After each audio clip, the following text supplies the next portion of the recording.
నేను ఒక 40 ఏళ్ల క్రితము 35 ఏళ్ల క్రితము చెలంగారి మైదానం నవలను ప్రథమ బహుమతిగా కాత్యాయని విద్మహే గారి చేతి నుంచి అందుకున్న జ్ఞాపకం ఈ సందర్భంలో చెప్పుకుంటూ,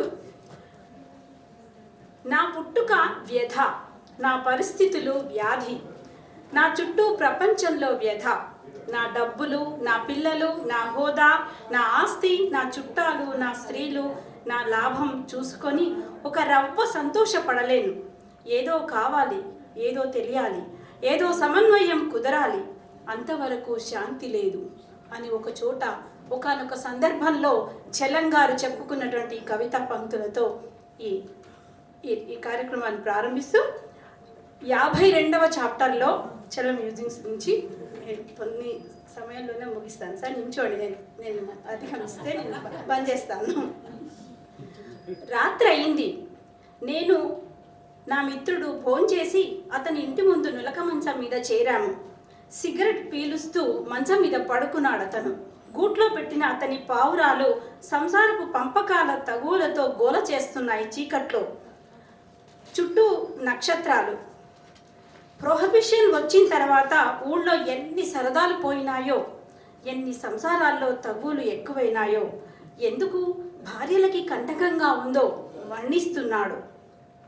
గాంధీ గారి అహింసని తోసిపుచ్చి ఆయన బూడిదని కలరా మందుగా ప్రతి జలాశయంలో చల్లడంలో ఆయన ఆత్మని సంతృష్టి పరచాలనుకునే ఆయన అనుంగు అనచురుల ఆత్మ వంచనని గురించి ఆలోచిస్తున్నాను. అనంతమైన ఆకాశం, ఎక్కడికో దేనికో అందని దానికై ఆహ్వానించే ఈ నక్షత్రాలు జీవితం అంటే మట్టిలోంచి పుట్టిన ఈ శరీరం మాత్రమే కాదని, ఎట్లాగో పైనుంచి వర్షించే ధగధగతో పెనవేసుకుందని, అవి కళ్ళ ఎదుట ప్రతి రాత్రి విడవకుండా జ్వలించకపోతే మానవుడి చరిత్ర ఇంకో విధంగా ఉండేది, అతని స్వభావమే ఉత్తమంగా ఉండేది అనుకుంటాను. ఇంకా మనం కొంచెం కవిత్వంలోకి వెళ్ళి మాట్లాడితే, ఈ నక్షత్ర కాంతి వల్లనే మానవుడి హృదయంలో అర్థం కాని ఈ అశాంతి మామూలు బతుకుని మురిపించి నిద్రలో వింత వింత కలలు కనవచ్చు. ఆకాశం కనబడుతున్నంత కాలం దేవుడను ఏమను తన శరీరం పనుల కన్నా ఉత్తమమైన దాని ధ్యాసలోంచి తప్పించుకోలేరు మనుషులు. ఏమోలే, ఆ రోజులు చాలా వరకు భూతకాలంలో పడ్డాయి. మనిషి అంటే రోజుకో షేరు బియ్యం ఖర్చు చేసే యంత్రం కింద లెక్కల్లో పడ్డాడు. ప్రపంచాన్ని పాలించే ఏ నాయకుడైనా ఈ లెక్కల నుంచి తప్పించుకోలేడు.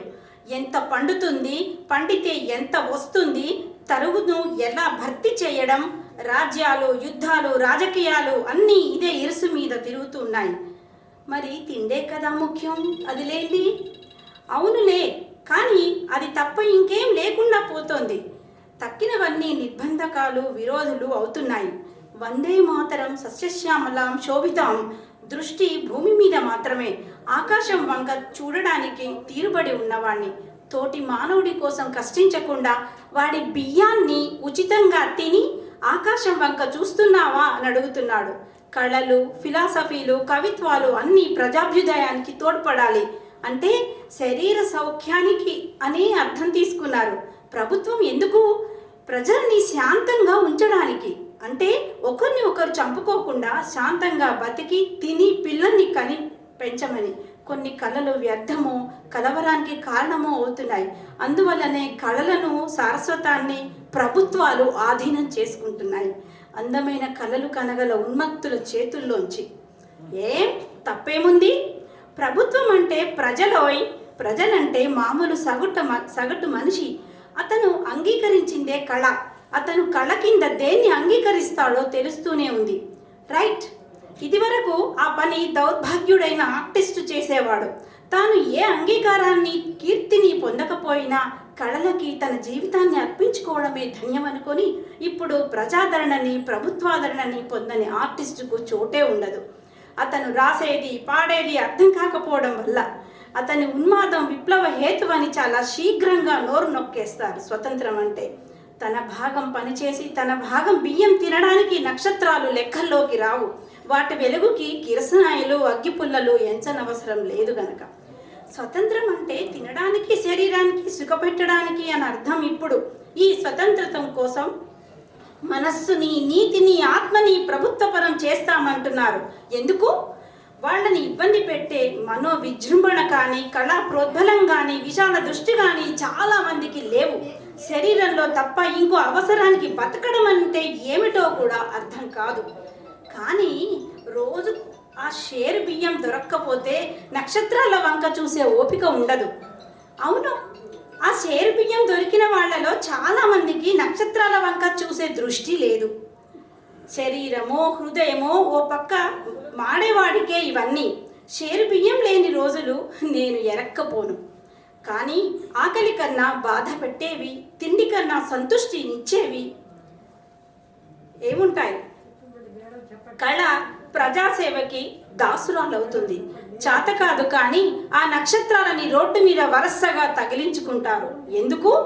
ఆకాశంలో అవసరం వేస్ట్, అవి అనవసరం. అది కాక వెర్రి కళ్ళతో ఆశలతో కలవర పెడతాయి జీవితాన్ని. ప్రజలలో దయ, పరస్పరం సహాయం, ఏకత్వం ఉందని మరిచి వన్య మృగాల కన్నా హీనంగా ఒకరిని ఒకరు చంపుకోవడానికో పీక్కోవడానికో పుట్టారని, అదే మానవుడి నైజమని నమ్మబట్టే కదా, ఆ నమ్మకం మీద ప్రజల్ని తయారు చేయడం బట్టే కదా ప్రభుత్వాలు రేషన్లను లా ప్రకారం పంచడం. ప్రజలు దేశాన్ని దేశాలు ద్వేషించి పోటీపడి దోచుకోవాలని ఎవరికి దొరికింది వారు ధర్మంతో నిమిత్తం లేకుండా దాచుకొని అనుభవించాలనే ఈ ప్రయత్నం. ఇదంతా ధనవంతులు అయిన కొద్ది మంది చేస్తున్న దుర్మార్గమేగా. అవును, ఏది నీది ఏది నాది అని వాళ్ళది లాక్కోవాలని చూస్తే వాళ్ళకి న్యాయబుద్ధి అంతరించి పోటీ పెరిగి ప్రజాక్షేమాన్ని మనసులోంచి తోసేస్తుంటారు. ఎన్నాళ్ళులే, సాగినన్నాళ్లే అనుకో. అవును, మరి ఆ పాత నమ్మకాలు పోయినాయి. దేవుడిచ్చాడు కనుక ఇది నాది, నువ్వు పుట్టి పెట్టలేదు కనుక దరిద్రం నీది అనే రకాల విశ్వాసాలు పోయినాయి. మంచిదే కదా, మంచిదే.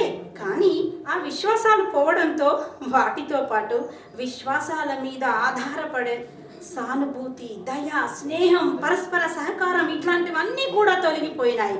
అందుకే ప్రపంచం నైతికంగా ఇంత దివాలా తీసింది. తగాదాలు, అనుమానాలు ఎక్కువై ప్రతి అవసరాన్ని ప్రభుత్వమే తీర్చాలనుకుంటున్నారు. తిండి, తాగుడు, అమ్మకం, పల్లెటూళ్ళు, శాంతి, పెళ్లిళ్ళు, వ్యభిచారం అన్నీ ప్రభుత్వం రక్షణ కిందికే వస్తున్నాయి.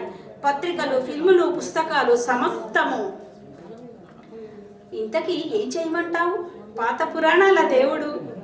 Okay, last line. ఇక గొప్ప ప్రయత్నాలు జరుగుతున్నాయి, నూతన లోక శాంతి. కానీ మనస్సుల్లో ఎంత విశ్వాసం తక్కువైందో, ఎంత అశాంతి ప్రబలిందో చూస్తున్నావా? జీవితం వెనక ఉన్న అగాధం సంగతి ప్రజలకి విరివిగా చెప్పగల సామర్థ్యం గల ప్రవక్తలలో చిట్ట చివరివాడు ఈ లోకానికి గాంధీ గారేమో అని అనిపిస్తుంది. ఎందుకీ సోదా? ఏం చేస్తావు మరి? ఏం లేదు, చందమామని చూసి కుక్క ఏడ్చినట్లు నక్షత్రాన్ని చూసి నీతో నా హృదయం బాధ చెప్పుకున్నాను. మానవుడి హృదయంలోని స్వర్గాన్ని మానవుడికి విప్పి చూపగల ప్రవక్త జన్మించాలని అంటాను అని అంటారు. అద్భుతమైనటువంటి ఈ మ్యూజిక్స్ని మరొకసారి చదివే అవకాశాన్ని కలిగించినటువంటి నాగశివ శంకరం గారికి హృదయపూర్వకంగా ధన్యవాదాలు తెలియజేసుకుంటూ నమస్కారాలు.